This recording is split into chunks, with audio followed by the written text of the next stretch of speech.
Hello and welcome back. We are now talking about the second stage in Jean Piaget's cognitive development. The first stage was our sensory-motor stage. Now our second stage here is the preoperational stage. So stay tuned. We'll be right back with all that information.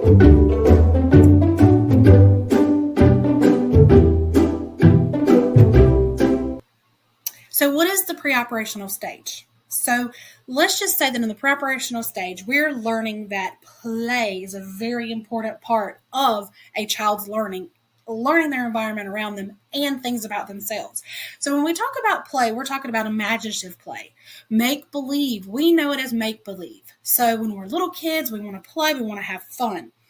It's during this time in the preoperational stage, what starts at about the age of 2 and ends around the age of 7. That's not a definite time frame, but that's usually when things occur.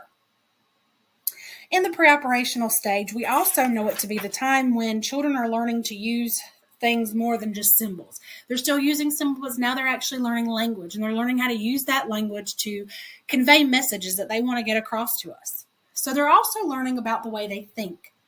And they're also learning that it's not all about them. So with that, the egocentrism part of it is that most times they kind of only see things the way they see them, and then they can't see things from the other person's point of view. Not exactly a terrible thing, but it just kind of gets them to understand that there's views more than what they have of themselves.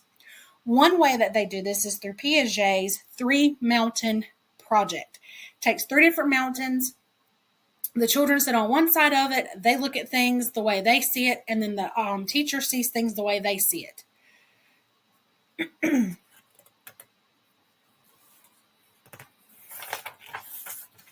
So the other areas of this is also called cognitive errors in childhood development. So errors not being a bad term for this, but it's just kind of saying how cognitively they do or do not process things that they encounter. So one of these is centration. Centration is actually putting all of their attention on one aspect or focusing it on one little object, and they're not really seeing it for disregarding all other views. So conservation actually is where we're altering substances, and that could be coins, that could be sticks, that could also be liquids, changing the volume of them and things like that. So to them, it kind of confuses them just because of the way their brains interpret things. Also, we have irreversibility. Sometimes it's a little bit difficult for them to understand that you can take something and reverse it back to the way that it was. And for this, we have to understand that centration and conservation and irreversibility, they all kind of work together. So if they don't have one concept, they're going to have a lot of issues understanding irreversibility.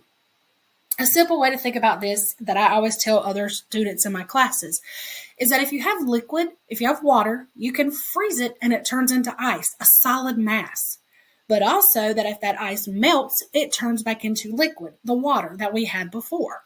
So that is kind of an irreversibility thing. Also, in some of the examples, as you'll see in the videos, is that when they take 2 glasses of liquid, they're equal amounts, they pour it into another beaker, so to speak, and then it changes the shape and it changes the amount.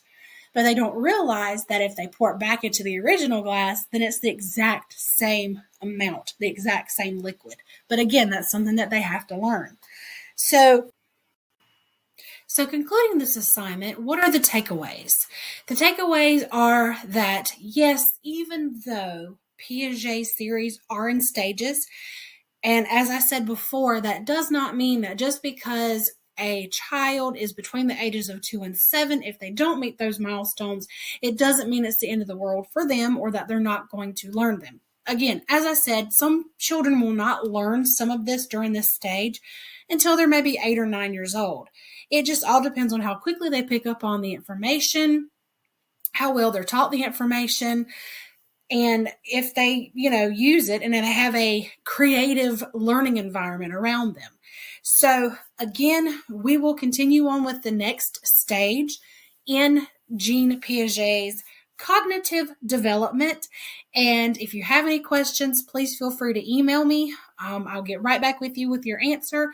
And remember also, too, that all assignments are due on Sunday evening at 11:59. So, again, with that, I hope you learned a lot from this lesson and get a little bit of a better understanding for preoperational thought.